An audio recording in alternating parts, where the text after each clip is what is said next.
You don't need patterned paper to make a beautiful card. You can actually build your own background from scratch using scraps and a few simple techniques. This started as a plain piece of cardstock, and I'm going to show you how I layered it up into this really soft vintage style background. I'm starting with a piece of crumb cake cardstock. I'm using a really simple stamping off technique here. It just gives you that variation in tone so everything feels a bit softer and more organic. Then I'm coming in with a little bit of white using a blending brush. It just helps to break up that flat color and gives it a more age-inspired look. This next step is one of my favorite little tricks. I'm using some scrunched up plastic packaging to add texture. It gives you that imperfect, almost splattered effect without needing anything fancy. I'm building this up gradually and not re-inking every time, so I get that variation in intensity. Then I'm adding a few darker details.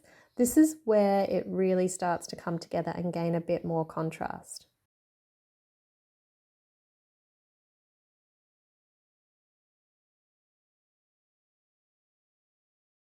I'll go around the edges with a sponge dauber to deepen everything slightly.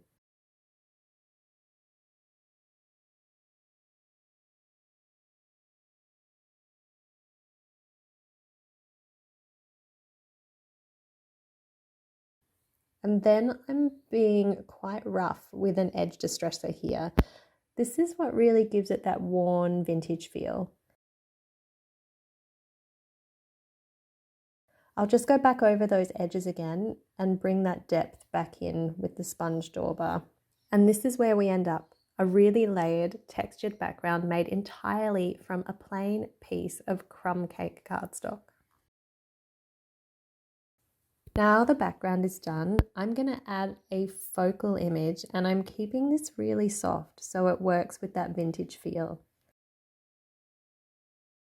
I'm stamping this quite lightly in crumb cake.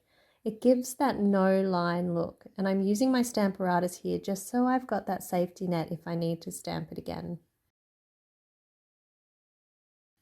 I start building up the colour gradually, beginning with lighter tones in the centre and then layering deeper reds toward the outer petals with my watercolour pencils. It's much easier to add more colour than to take it away, so I like to build this up slowly.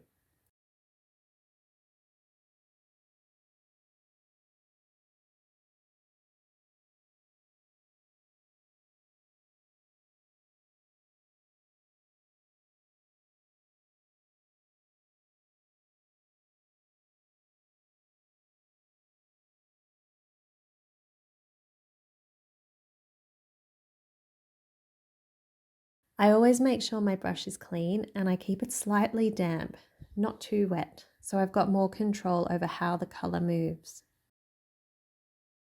I work one petal at a time, which just stops everything from blending together and gives you a lot more control.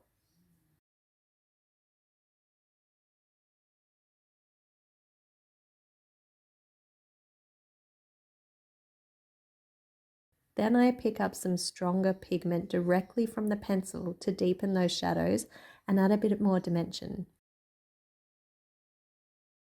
This doesn't have to be perfect. The softness actually adds to the vintage look.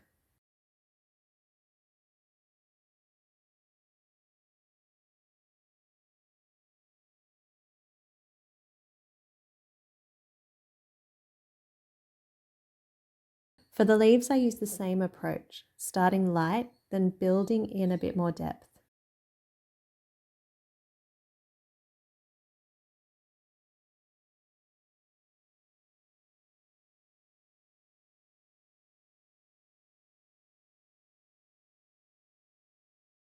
And blending over those original stamped lines just helps everything soften and feel more natural.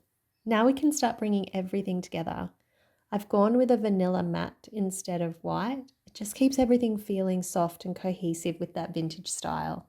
And I've kept the border really narrow so the background still gets to be the focus.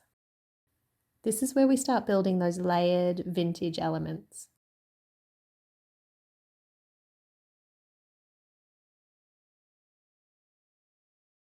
I'm stamping this quite loosely, pressing the paper onto the stamp rather than the other way around. just to keep that imperfect, distressed look. I'm not measuring here, just eyeballing a row of holes to mimic a notebook edge. Then I use a skewer to start tearing through those holes. Imagine ripping your notepaper out of a spiral notebook. This is what I use to help give me that effect.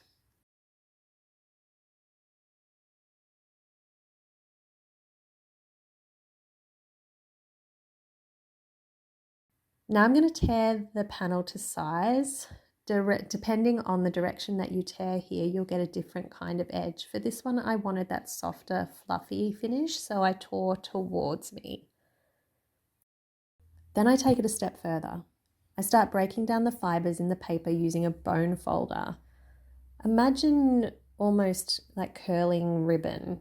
It's that same kind of movement.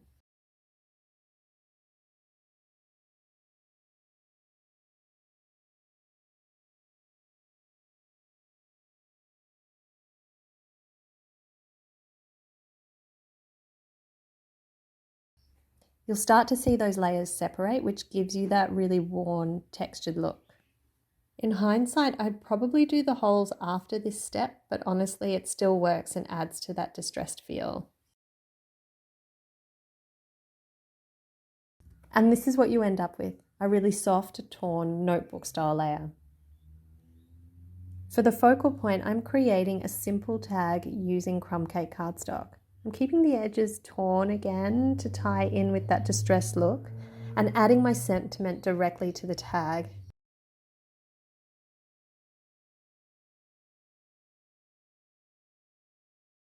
I also stamp a second version and cut it out, and you'll see why in a moment.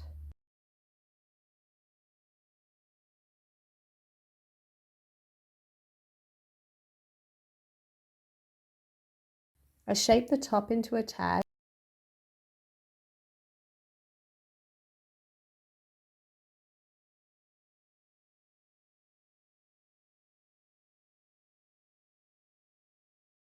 and add a little circle piece using leftover cardstock.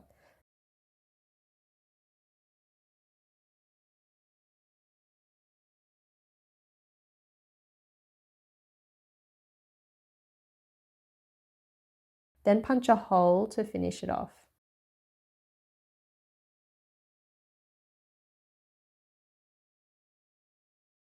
And again, just softly inking the edges to keep everything cohesive.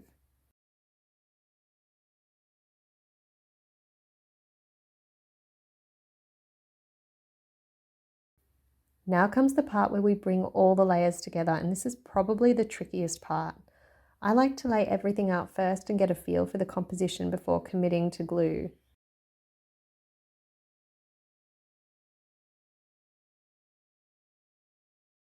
Then I start building from the bottom up, keeping things slightly loose so I can tuck elements in as I go.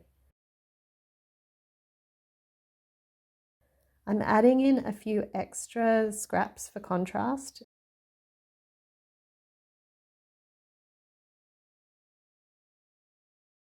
And then some vellum leaves to soften everything.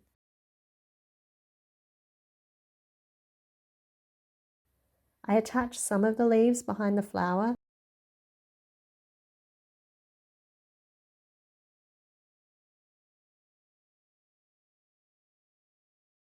And then bring in the tag on dimensionals to lift it slightly.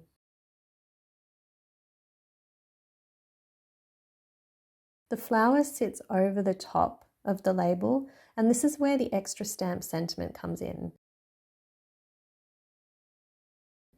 I can layer it back over the top to keep everything readable. It also adds a little bit more dimension, which I really like.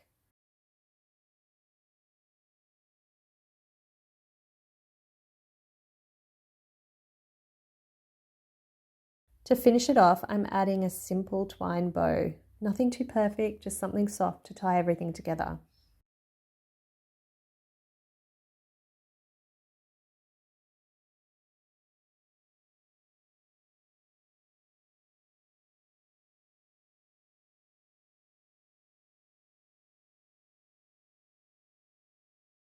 And that's the finished card.